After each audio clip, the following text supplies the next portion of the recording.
You are listening to the E2C Network, where the Auburn family speaks. War Eagle Auburn family, and welcome back to No Huddle. This is your source for discussion and analysis about Auburn football here on the E2C Network. If you're confused, I understand. This is not the voice that you're used to opening up this show.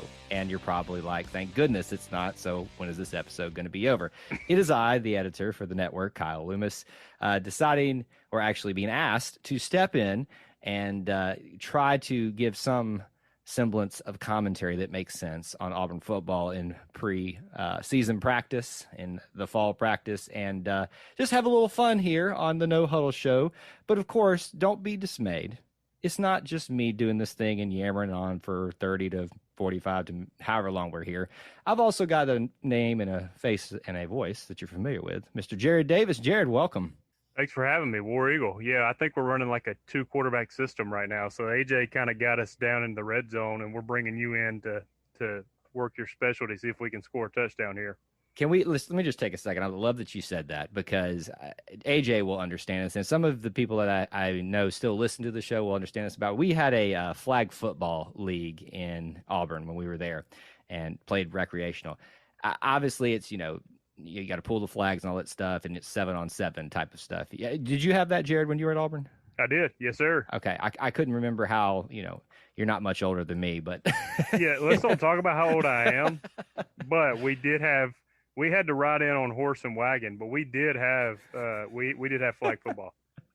But I always tried to advocate for the 2-quarterback system in that 7-on-7, and I promise you it worked, Jared. I promise you. Like literally 2 quarterbacks out there at the exact same time, but that we were essentially running the read option, and it was dominant. We scored a touchdown in 3 plays, but then the next week, the guy who was really our quarterback came back and wouldn't have any of it. So he wouldn't. He's like, no. I'm the quarterback. It's my. It's. I don't want to be giving that up. Exactly, and then it's just throughout time.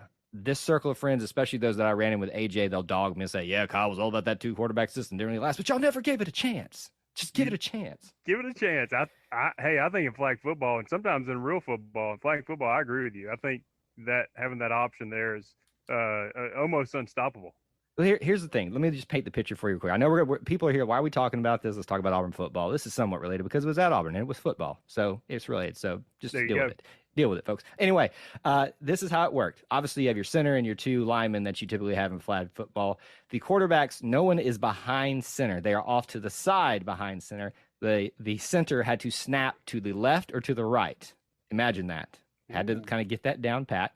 And the decision is whoever, there was a signal before which quarterback was going to receive the ball first. It was then on that quarterback to basically run the read option. That second quarterback would become the running back, and he would decide to either give it, pull it back and throw it, or run it himself behind the blockers that you had there, or the other running back, which was a quarterback, which is now confusing as I try to explain it. But hey, it worked. It scored a touchdown. I wish we'd tried it again. There. I don't know how you're not coaching some SEC team right now. I mean, that's sophisticated stuff, Kyle. It's like where did the wheels fall off? Why are you doing this and not coaching? My voice was not loud enough. That's how. That's probably why I'm not coaching. I don't have the demeanor and the voice to do so, which is probably thankful, because I would never wish my coaching on my football team if I had ever gotten that opportunity to do so. All right, speaking of, let's talk about Auburn football. We're not done talking about silly and off-the-wall topics. Auburn Twitter sphere, it's a beautiful thing, and it's an ugly thing, and it's an interesting thing. And this week, the most prominent thing, especially for like 2 or 3 days, it's kind of quieted down. We're recording this on a Sunday, is the fact that some beat writers, won't call any names, you can if you want, Jared, I'm not going to, that decided that they were going to take issue with an act of generosity that our head coach happened to do, which was a little unorthodox, I'll admit. But if you've been under a rock, what's been going on is Coach Harsin, during the middle of a practice with the beat writers kind of standing off at a distance, covering and taking their pictures and their photos that we all get to see, decided to walk over there with some of his staff and just throw up some Auburn hats, like really nice looking brand new Auburn hats. And, some of the beat writers you could hear and see on camera saying, "Thank you, Coach, appreciate it," and stuff like that. Well, certain individuals decide to go on social media and voiced some concerns and questioning of the motive and of the reasoning and was it right to do so? And boy, did the Auburn fan base jump on top of them, and some of the other beat writers as well. So, Jared, what do you make of all this? Like, what was your thought process, or did you just love to sit back and watch the fire burn? You mean somebody like went on social media and talked about, their opinion and how things were not right? That's never happened before. Never. To me, this kind of comes down to, not to knock baseball, but there's rules in baseball where if you're up by a certain points, you don't even try to get a hit in like the ninth inning. I mean, crazy stuff like that you're like, come on. So should he have thrown hats to them because they're supposed to be unbiased? I don't know. It's a silly rule. Most of the beat writers said they took the hat and gave it to a kid or a fan or something. So, like, to make this a big deal just lets you know that we're kind of in a little bit of a lull period here.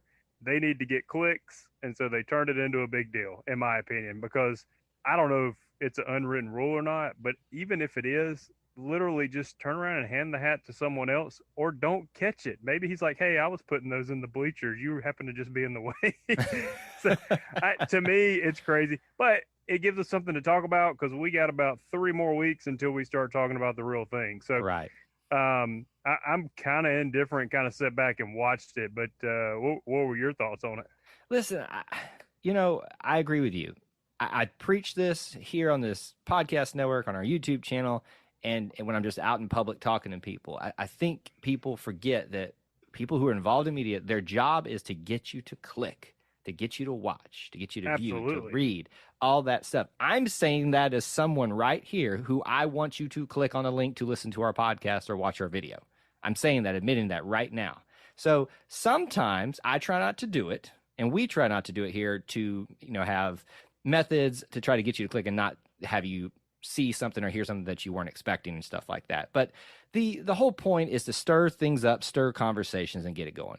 These guys know what they're doing. This is not something that caught them off guard, that how badly they knew exactly the response they were going to get, and they knew how bad it was going to be and how many people were going to click on their profile, click on their link, click on this stuff, and like just go and even just dog them. And sometimes bad press is still good press. I don't necessarily agree with that, but when what the name of the game is clicks, that's what you get. And I really, honestly, that's all I see this as. That has been magnified.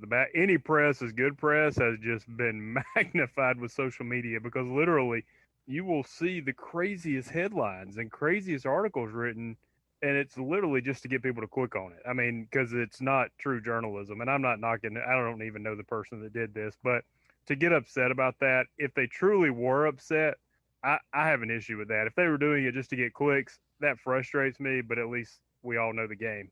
Mm-hmm. But yeah, I mean, he just threw hats at him, like give it away, in which most of the beat writers just, like I said, I think they said they handed it over to, a fan or something. What I love about this, though, is not only did the beat writers know what they were doing that took issue with it and decided to post it out to the world, their thoughts on it, Coach Harsin knew what he was doing. He's been known. He's got a history of messing with the media. He did it at Boise.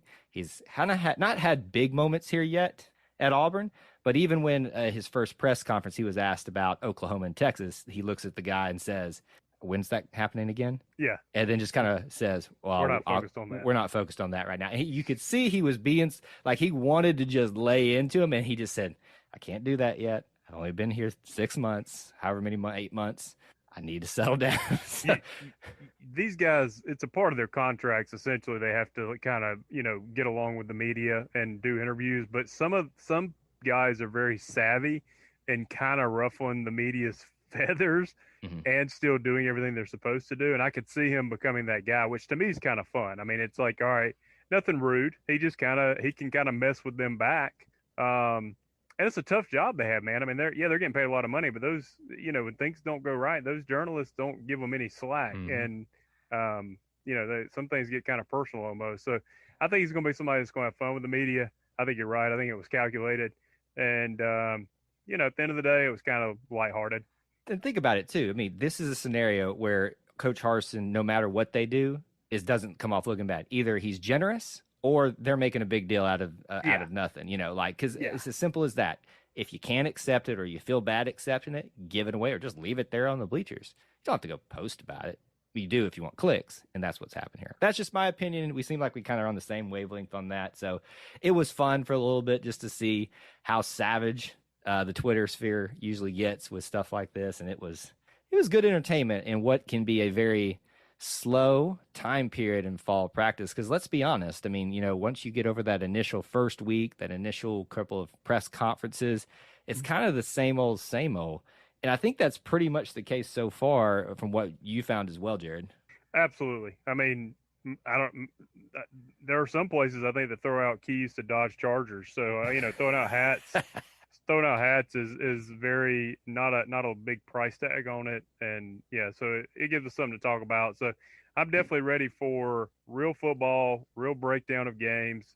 I know I said lull period. I mean, we're just getting fired up here, but there's just not a lot that we know because they're shutting off practice to most journalists and everything. So we're just kind of having to piece this thing together. So I'm ready to talk about real stuff and. Just getting excited about it, man. It is. The as things get quiet, the anticipation builds even further because we've gotten that little taste, that little just whiff of fall football, and it's still so far away. And so when things are quiet, rumors start getting circulated, answers to questions are so far off they seem. And so that's what the kind of the fun, but also the frustrating part of this period of time is for us as fans. One of the things that I think we should start off with in kind of what's been going on, especially since y'all's last episode, Tyrone Truesdale. Obviously, the rumors were circulating, depending on who you listen to, who you follow, all that stuff, who was in the know. He was not with the team. Coach Harsin, by the time you guys had recorded your episode, he wasn't with the team, but there was no confirmation of if he was leaving and stuff like that. It's official now. He is not with the team. He is obviously entered the transfer portal and all that stuff. And I don't know if you really have any other opinions on it, Jared, but just kind of as we close out that chapter, what your kind of opinions and perceptions of this whole thing. Yeah, I mean, it's kind of weird. I mean, somebody who commits to coming back for essentially a year that's never been given. I mean, he was given this because of COVID. So I was excited to have that leadership. You would think if it was like him and Harsin butting heads, it wouldn't have gotten this far in. So I do wonder if it truly was, a family issue. We may never know for sure. Maybe it was though. Maybe they started maybe some of the younger guys were pushing him for a true starting position, and he didn't like that. But that's speculation. So the only thing we can go off of is they said it was family matters, and if that's true, I hope the best for his family. Definitely interesting timing, and it does hurt us on depth.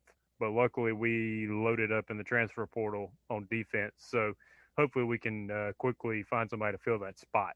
It is interesting, the timing of this, and I think that's why people are asking more questions, because if he had announced, right before the season started, hey, just kind of before we get into the thick of things here, I feel like I need to do something different. But you're in it. You're in the thick of it, and the decision's made. And it's, the generic answers of it's a family issue, which it very well might be. And I'll just go ahead and assume it is personally, because I'd hate to think that anybody would be deceitful about something like that. But, that's kind of the world we live in. So sometimes you kind of have to be a little bit skeptical. I was very excited for his future. In fact, I think with the departure of names like Big Cat Bryant, he was very much going to be needed on that defensive line.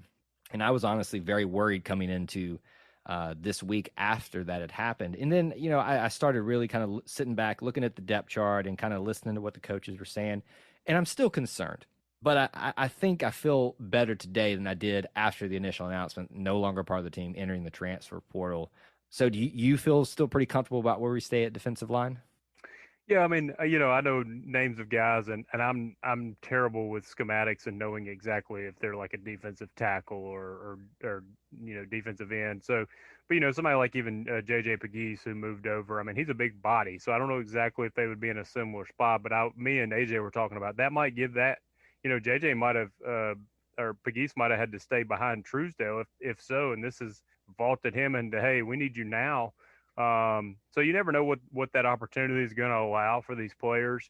To me, you rotate so many defensive linemen in that if you had to lose somebody, I guess D-line would be the place to do it, because so many other guys get rotated in that they at least have experience. I think we're going to be okay.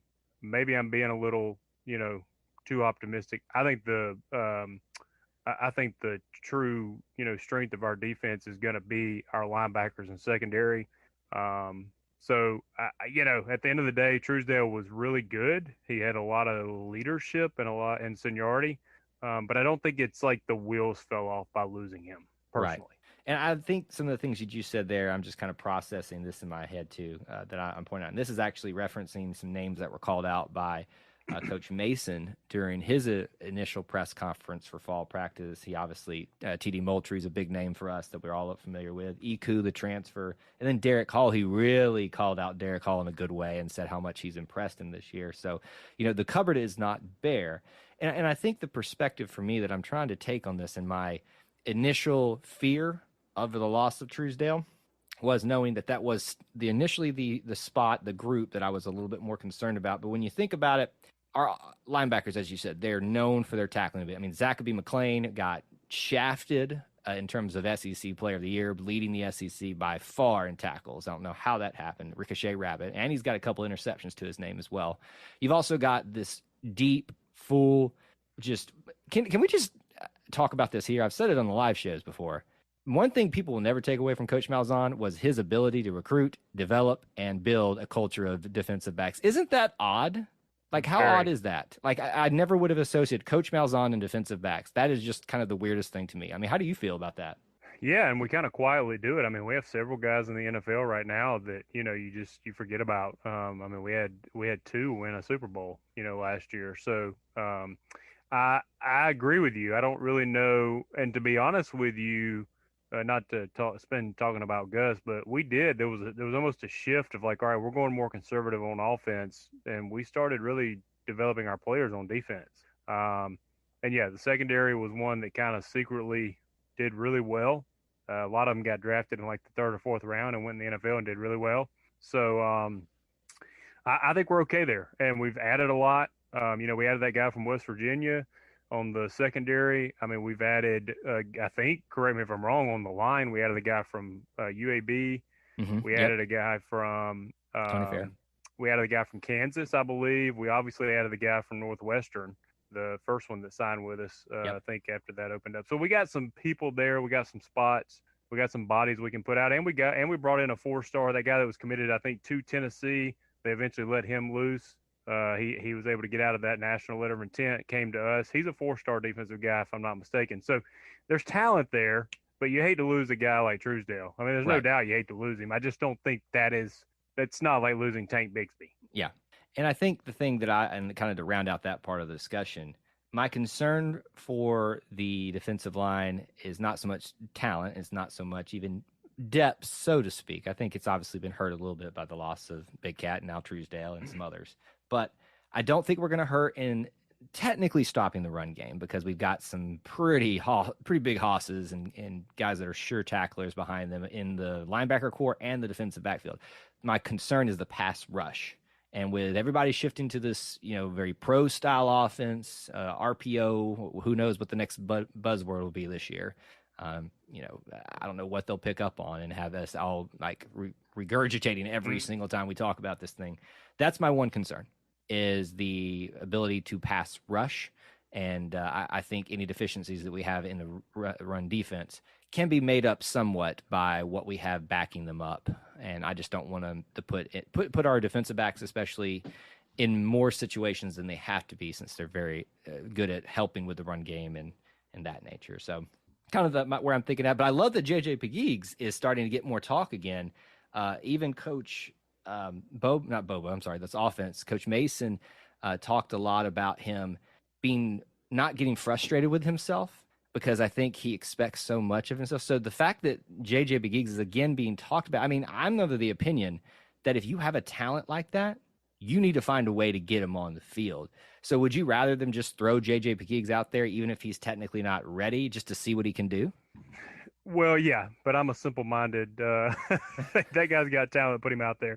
So I don't know. I mean, there's a lot of technique that goes into it. But yeah, I mean, I think that I actually said last year, not to sound smart, but when I was looking at him, I said that guy would flourish on the defensive line because, as cool as it is to see a big guy like that, hurdling and doing 360s, that he's not going to make a career doing that. Like he wasn't going to get enough touches. So I said his best option is to move over to defense, hone in that athletic ability and that God given, body he has. And that's where he'll make his money and probably have his biggest impact. So yeah, I mean, I think at this point, it could be a blessing in disguise. Truesdale goes out, opens up, even if he's not the very next man up, everybody moves up a slot, especially in that position. And so, yeah, maybe it gives him more exposure. And, he's definitely got some skills. So let's see what he can do. I think the other thing to maybe shift and talk about now, though, would be a little bit more offense, because in Mason's interviews, there wasn't, like, in my opinion, a lot of detail given. There was a lot of kind of rah-rah. I think the defensive line area is probably mainly where you got a couple of things, which we've already talked about here. But I was surprised how much I loved Bobo's interview, because I think he gave us a lot more meat, so to speak, to kind of chew on for a little bit. It kind of turned my head to some players I need to be paying attention to. One thing I picked up on was Mike Bobo was very hoarse coming in from that coming into that press conference. Did you see Mike Bobo as kind of the coach that has to yell a lot? I didn't have that impression of him. I don't know enough about his coaching. I know his history. I know he came from Georgia, and I know he's got a lot of roots here. But I don't know enough about like his coaching style. Is he like a Rodney Gardner, where you don't want your kids standing around listening and in your face stuff? Sounds like he might be that he was hoarse, but that's a good thing too. I mean, he's got a lot of young pieces. I mean, the wide receiver core is totally young. The O-line, I'm sure he's trying to make sure that we don't have any issues like we did last year with that. And then the quarterbacks, I mean, I know you're talking about Bobo, but Harsin, the two things he hit on, after the scrimmage in his interview was inconsistency at quarterback and inconsistency at offensive line. And at that point, I feel like let's just put on the broken record, right? Right. And that's what we've been talking about. Well, I think it's good to bring that up now. And I think because some of the things that Bobo talked about and some of the stuff we were picking up after the first scrimmage and first time in pads this week kind of overlap and intersect. So we can kind of handle those together. And I mean, how are you processing that? Because it does, as you said, it sounds like a broken record over and over again, inconsistent quarterback and offensive line play. Like, were you expecting it to be already better? Are you disappointed? Or are you just kind of like, I was expecting that? Offensive line, I'm not too concerned. That takes time to gel. Wasn't totally concerned with that. Quarterback play, you just keep wondering when is it going to click with Bo Nix. And I didn't see the scrimmage. I know he had an interception, I believe. And judging from what Harsin said, there wasn't like anything great to say about any of the quarterbacks. He did praise Davis from the true freshman, I think, out of Houston. He said that he's a gamesman, and when he's in open field, I kind of picture him kind of like a Nick Marshall. Mm-hmm. Harsin didn't say that. That's how I view it. But yeah, I mean, the whole quarterback play scares me a little bit. I mean, what are you taking? Did you get to hear Harsin's comments? And if not, based off what I just kind of relayed as to what he said, what are your thoughts on those two really being the two issues that he pointed out? I did not get to sit down and listen to it in full, but obviously, I'm reading and taking everybody's opinions and seeing the little snippets that I did hear about it and stuff like that. It didn't shock me at all. I mean, and I don't say that, I hope that doesn't sound arrogant, but I've been preaching this since day one that Harsin got here, that everybody's expecting that we're going to have another miraculous year. That this is the year for Bo Nix. He's feeling good. He's I'm gonna start doing the Twitter thing here. I do not expect them to have a solid year at offensive line or Bo Nix necessarily to start off with. That's the key phrase. And I think that Auburn fans would be wise to prepare themselves for that. And let's not get into this habitual thing of when we don't see what we anticipate, of just whining and complaining about it all the time. I think people forget this is a transition year. Things that happened in 2013 don't happen unless you're Auburn and just having the ability to pull off magical things out of your butts like we do. I mean, it just doesn't happen for anybody else, and that was the year. And now I'm going to sit here, and this is going to actually happen this year, and somebody will rewind the tape. I'll put it back on here, and I'll say, hey, I'm wrong. You'll happily eat crow. I mean, that means your team did well, right? I mean, exactly. It's a win-win for you. And that's the thing that I think people miss when they hear me speaking about that, trying to be a little bit more realistic. Because believe it or not, I'm a very optimistic person. Especially, I've been accused of being a sunshine pumper forever. But I've learned that I need to kind of really look at something and kind of just expect the reality, be prepared for the what could be in a good way. And I think this is a humbling thing for Auburn fans to realize these things don't get fixed. And I'm a big Coach Malzahn fan. You know this, Jared. You know this about me. Oh, Coach yeah. Malzahn was fired because of what happened under his time to the offensive line, and that doesn't get fixed overnight. And by virtue, what happened to quarterback play, namely Bo, and so on and so forth. I mean, we don't have the success we had last year, frankly, without Tank Bigsby. I mean, that's just the reality it is. I personally think we should turn around and just hand it off every time to him, but that would ruin his career. Hey, Auburn fans, I want to take a quick timeout from this episode to bring your attention to something very special. Here at the E2C Network, we pride ourselves on bringing you the best content for Auburn fans out there. And best of all, it's free to you. But just because it's free doesn't mean there aren't costs, especially when you have a library of hundreds of podcasts, videos, blogs, and more. Many of you have reached out and asked how you can support this network in the past. Well, now I have your answer. It's called the E2C Network Booster Club over at patreon.com/E2C Network. There you'll find a membership monthly reward system where you can sign up for as little as $1 and get different perks at different tiers. Some of those perks include things such as apparel, eligibility to join us on future podcasts, recognition as an E2C Network booster, exclusive communications, and bonus content that is available nowhere else. If you love this network and want to help us keep producing podcasts like this one, please head on over to patreon.com/E2C Network to join the E2C Network Booster Club.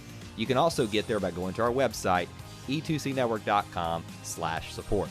Whether you decide to join or not, we are still so appreciative that you would support us by just listening and being here, because each and every one of you is part of our E2C Network family.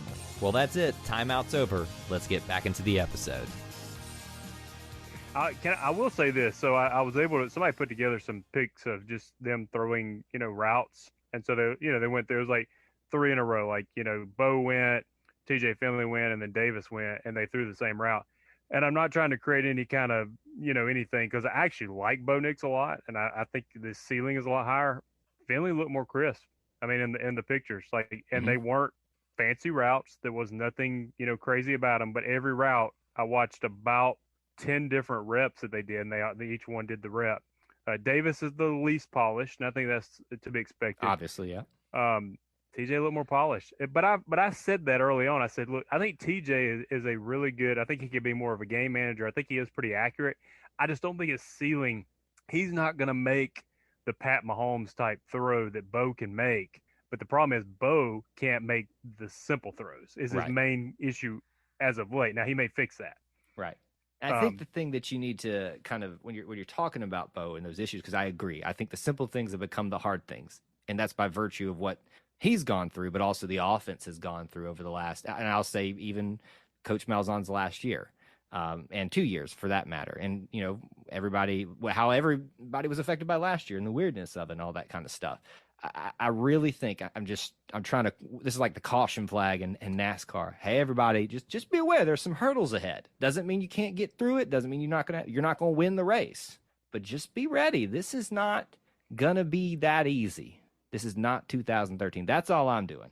Without a doubt. Yeah. And, I think Nick Marshall doesn't get enough credit for the talent that he was. I mean, we just think, you're right. We just think, oh, yeah, this is going to happen again. Nick Marshall was super, super talented. I mean, it was amazing what he was able to do.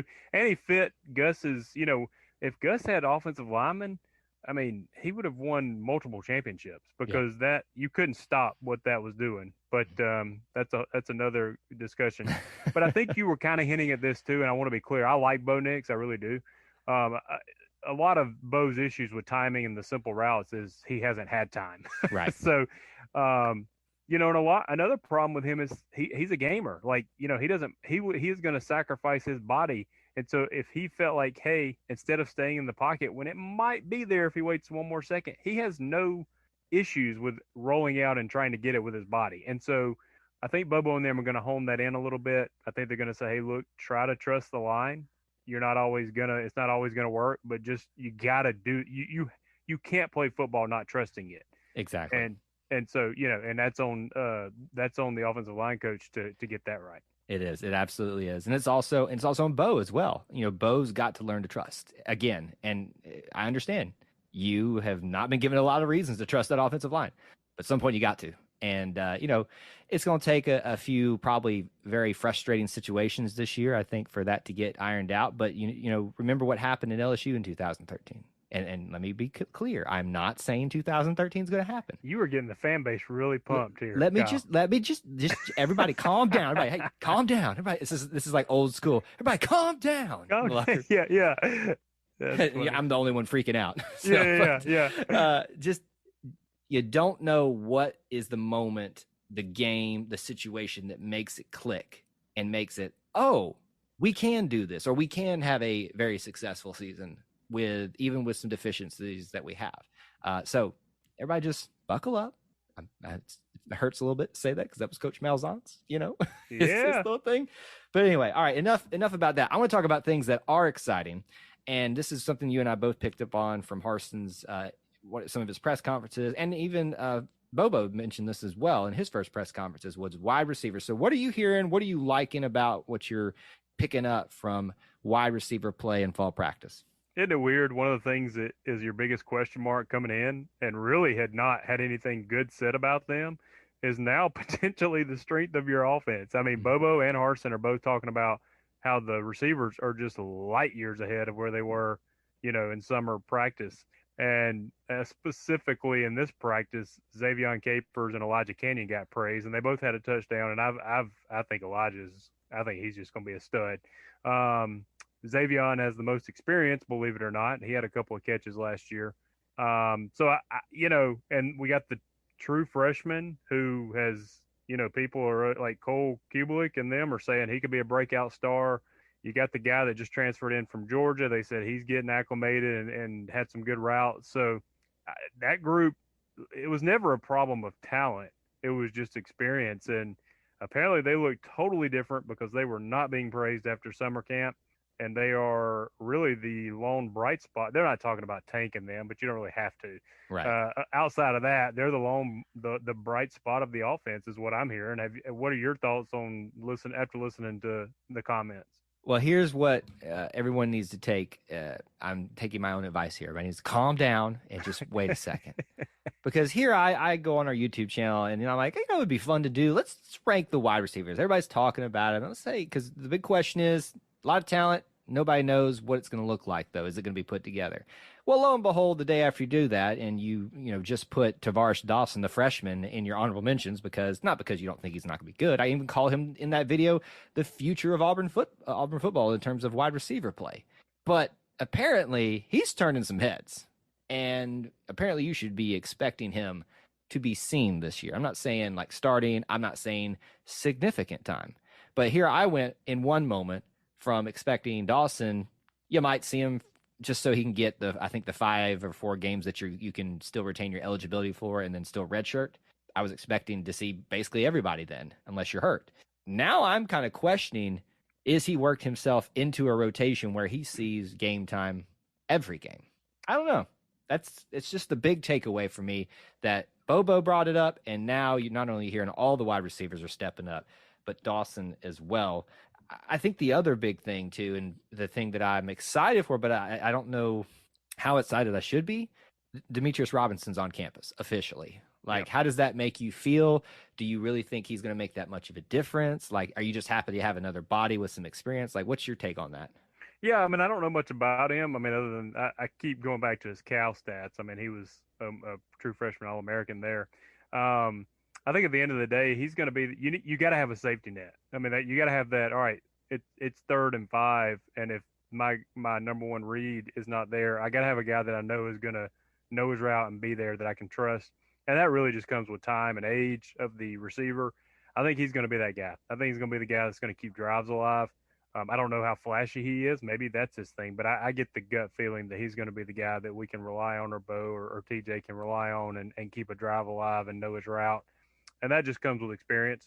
The other guys are going to miss routes. I mean, they just are. I mean, they're just young. So, but But I'm excited to have him. I mean, that was, we kept getting all these transfers, and kudos to the team for doing that, but they were all defense. They were all defense. And I said, listen, we need depth and experience at receiver and line, and at least we were at least able to grab somebody at the very end at receiver. Yeah.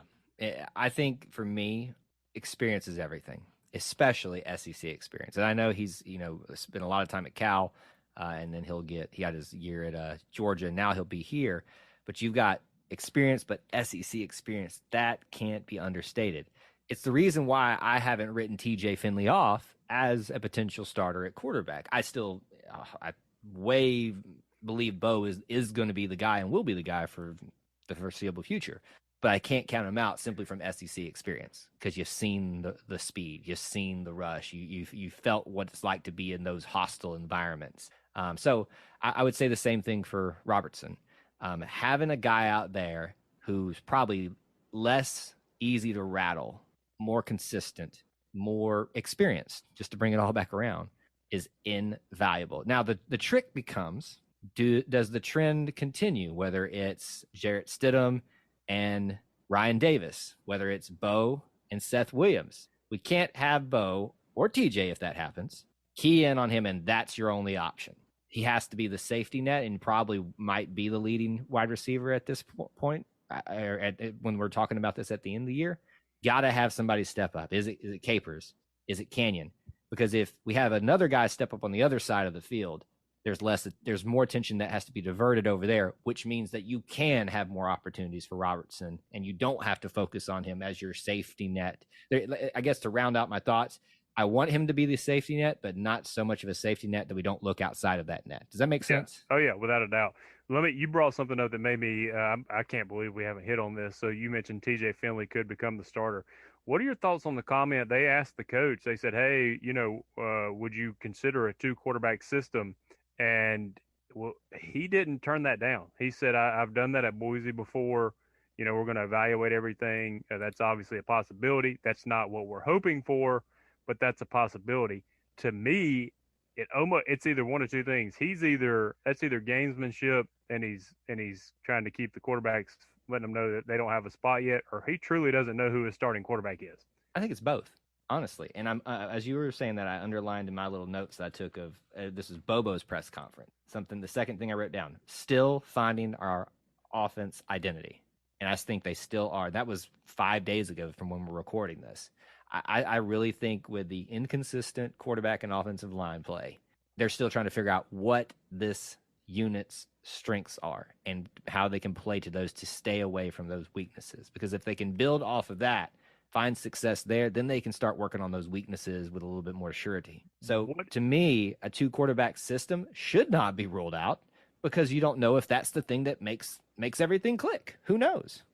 I'm going to put you on the spot. What's the percentage TJ Finley takes the first snap September 4th? I will maintain what I said. And I feel like I said this 1,000 times here, so I promise I'm not trying to work this in. But we do have a YouTube channel. I did a percentage of who has the best percentage chance of starting. In that video, I made reasons for why Bo Nix gets 65% of the chance. I think I said I'm trying to do math in my head here too now. I have to have my calculator, so I can't help you. So TJ, I think I gave him 25%, which would get us to 90 if I'm doing math right, and then 10% for Demetrius Davis. But I also in that video make reasons why that low percentage could kick into effect. I haven't heard or seen anything that makes me want to raise above 65% chance that Bo Nix is the starter. Because for me, the place I've been coming from, I've been expecting to hear there's issues. I've been expecting to hear that there's no identity yet. Like, there's nothing that's caught me off guard. So I'll stand firm on that. It's 65% chance that Bo Nix is the starter and will be seeing the vast majority of snaps. Now, does that mean TJ Finley doesn't see snaps? No, I hope he does, because that means Bo has somebody running on his tail and he has to perform at his peak capability, and competition always makes you better unless you crumble. And then if that's the case, we need somebody else to step up. So that's kind of where I'll sit at, and I'll stay there for now. Now, if I hear something differently, I'm willing to entertain the thought that TJ deserves more of an opportunity. Fair enough, my friend. I'll throw it back on you. What you think? I would take Davis out of the equation, not because of his talent skill. I just think from his youth standpoint, I think it's 60-40. I think that TJ eats up the Right. other percentage from what you probably gave to Davis, not knocking you at all. So I think it's 60-40. I think Bo 60% chance Bo starts, but I don't know, man. I'm telling you, when I looked at, and again, I am not skilled at this at all, but when I was sitting there watching the clips, TJ looked crisp, and it doesn't mean Bo didn't. And maybe I'm trying to make something there. Your brains, our brains are funny things. So am I trying Remember to what we make said that? at the beginning of this? It's our job to get you to click. So that's what we're doing. Yeah, that's right. That's right. We're trying to get you to click. But I literally was trying to look, and it was like, all right, that he looked more crisp. Okay, let's do the next trip. He looked more crisp there too. Yeah. And it was like he just kept looking more crisp. But I still think Bo's ceiling is what gets him the starting nod. I 100% agree with that. I think TJ has more or less working against him, if that makes sense, than Bo does. But even the stuff that Bo has working against him right now, because of that ceiling, because of what can be, it's much easier to, well, I shouldn't say it's much easier to fix things. There's a saying in my head that this is not working out. This is what happens when it's nap time in the afternoon. But anyway, I think, this should be anyone's game at this point because it hasn't worked the way it has been running. And if somebody else can do the job, they should. But I think all signs point to Bo Nix. And until he shows that he can't, which may take into the beginning of the season, it should be his in the running. I will end with this on this topic for me. And we've said it in the past. The one difference this year is if it's not working with Bo, even if it's the O-line, if it's just not clicking, there will be no issues with them giving TJ a try, without a doubt. I mean, that is absolutely going to happen. If it does not click with whoever starts, they're going to pull them out and because they have two quality quarterbacks. Exactly. And that's the difference. And I think people forget that. It's like, well, people complain, well, they didn't even try. But who are you going to try? Grant Loy? I'm sorry. I love Grant Loy. I love you, man. Yeah. Please, if you hear this, don't. I'm glad we have you on our team. But you don't do that. Yeah. The one option was Bo Nix. We have options now. And even all the way down to Davis is an option because he's very talented. So, yeah, I mean, we definitely have options. Yeah. So we're still going to be debating this quarterback thing for ages. But the interesting thing with this is that we have so many options on the table now that it's just fun to talk about. I just wouldn't get your hopes up if you have your ball in one person's camp over the other, because you probably will be disappointed. And I say that as me, who's predicting 65% chance that Bo Nix will be the starting quarterback. So anyway, let's round out our conversation today with fun stuff that everybody's going to love to talk about. Have you heard about a certain pandemic enough yet, Jared? Yes, I have. Okay. Well, just a little bit. I'm sorry. We're going to talk about it again. Not really necessarily those things. We're not going to debate things here, but we're just kind of speculating here. Whether you agree with or not, the legitimacy of how widespread and all this stuff, that doesn't really matter. What matters is there are entities and people who have power in making decisions, starting to not necessarily shut things down, but close things down, make them less opportunistic for everybody to take a part of. And one of the things would be public events like a football game, which Auburn announced this summer was going to be 100% capacity. It was in a big posting about it, big celebration. Everybody's like, yeah, we even did a video about it. I feel like I've said that 1,000 times already. Here I am plugging away. Go ahead and click, please, because that's what we get you to do. I guess the big question I have, and something maybe we just kind of discuss for just half a second here, do you see a world where Auburn decides they either cannot do full capacity or you have to have some type of identification, it's a fun little buzzword these days, to prove that you are, let's just say, vaccinated or that you have a negative test or something like that? Is there any world, Jared, where you see Auburn rescinding their big celebration of this summer, early this summer, and changing their perspective that has to happen? No, with an asterisk. The only Auburn themselves will not decide that. If the SEC were to come down and say that, that's a different story. So, in my opinion, if it's in Auburn's hands, they're going to roll with it. And it again, not to take sides, it's irregardless. It's a financial decision mostly. I can't even imagine the financial impact these schools had last year. So unless they are forced to do it, I think they're going to try to be safe. They're not going to just be whatever. We don't care or believe in this, but at the end of the day, we're moving forward. We expect everybody to do it as safely as they feel. We are just going to open the gates up and see what happens. And if the SEC comes down and changes that, then it's out of their hands. But I don't think that Auburn will. How about I will say there are some. So you pose that, and there are a few pro teams that have already announced that you either have to prove you've had a vaccination or show a negative COVID test. Do you think that's even something that will be a possibility in college? I know that's what you were basically just asking me, but it is happening in the pros. I think, and I may be wrong on this, if you look, and this is, we are trying to walk a line here where we're not trying to take sides. I think if you look where those things are happening, there's typically a political swing one way or the other. And I think that typically, that's why I'm talking with big asterisks right here. Sure. Because obviously I don't want to speak in absolutes. I don't see a world outside of people are dying in the streets, and that's even too harsh to say, but where we are having the type of situation we had at the very beginning. If we're there, then that's understandable, I guess. Well, anyway, I'm not going to go that far. I'm really trying to walk a line here if you can't tell. I don't see a world where the SEC even does that right as things stand right now. Their fans, whether it's Auburn, Alabama, LSU, Vanderbilt, Vanderbilt might, yeah, they might be the wild card of this. That would be like, oh, that's fine because nobody comes to our games anyway. I don't see where the SEC can make a decision like that and not suffer greatly because of it. I would hope that the commissioner and the powers that be, one of those famous little buzzwords out there, that Auburn fans became very familiar with this past winter, would see that, recognize that, and understand that you can advocate, you can even apply a little bit of pressure. There is a point where it becomes too much, and if you push hard enough, it's gonna hurt. Not the people you're trying to hurt; it's gonna hurt you. So that's just my vague, trying to walk a line as best I can answer for you. Where things stand right now, I don't see a world where that happens and lasts. Yeah, I think that and again, I'll go back to the financial piece of it. I mean, that pretty much runs the world. So I do think that from a financial standpoint, they're probably all going to have to kind of push forward here. And really I don't know, maybe the SEC did get kind of involved. The NCAA was very hands off, which was very convenient of them. They were hands off during a pandemic, but they want to tell you can't give a player chewing gum or a ride home. Isn't the NCAA a funny little thing?